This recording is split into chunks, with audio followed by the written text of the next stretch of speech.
Advice for a newer officer prior to going to trial for the first time on a DWI. John Collins here, trial attorney with more than 2 decades of experience, someone who has actually sat in that hot seat. Yes, I have advice. It's going to sound funny, and a lot of you are going to criticize me for it. Don't try to win. Here's what I mean by that. If you try to win, you become vested. If you become vested, it shows. The judge or the jury is going to believe that you're biased. The other thing that happens is you start filling in the blanks. You testify using key phrases. You testify with what you think you know rather than what actually happened. Give you a prime example. You'll testify bloodshot, watery eyes. Somebody will ask you, when did you first notice it? When I walked up to the car. They were wearing sunglasses. You don't necessarily remember it, but you don't want to look like you were wrong. Now, why do I use this specific example? I'll tell you. Because there is a police video out there that the police use for training here in my state where the officer that's playing the suspect is wearing sunglasses.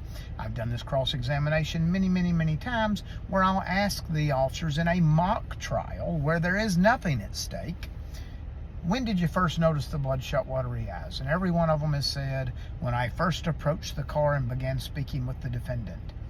Nope, they didn't take their sunglasses off, mirrored sunglasses, until they were out of the car. And it's a good example of this is an officer filling in the blanks. Some of you are saying they're lying. Not necessarily lying, they're filling in the blanks.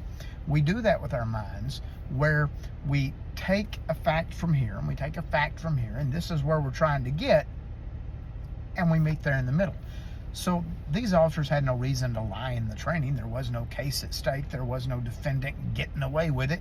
There was no reason for them to say that except that they believed it because their mind filled in the blank. If you're trying to win, that's what happens. Here's what else happens. When you fill in the blank and you get called out on it, you lose credibility.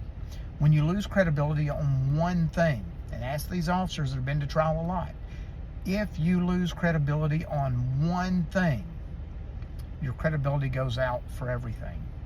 So, review your video. Make sure you're right. If you did the testing wrong, did you do the correct number of passes? Were they timed appropriately? If you did it wrong, tell the prosecutor, hey, look, if you ask me about this, give me a chance to say I did it wrong. You want to take that sting out.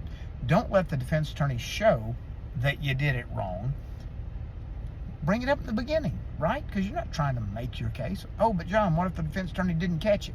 Well, that's okay. You have earned credibility when the prosecutor says, did you do the HGN test? Yes, I did. But I didn't do it quite right. I forgot about some steps in my training. And therefore, I don't feel comfortable giving the results of that test. So, if you do that at trial, you actually gain the respect of the court. You have earned a little more respect from the jury. But if you have to wait for that to be brought out on cross-examination, you lose that credibility. So those would be some of the most important things.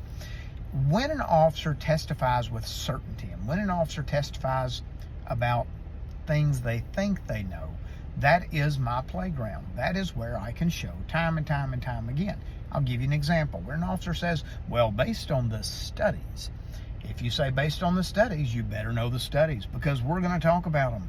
And if we talk about them and all you can do is recite the paragraph or two that was in your manual, you're going to get yourself in a little bit of trouble. So be a witness, not an advocate. If you are an advocate, then you will lose credibility.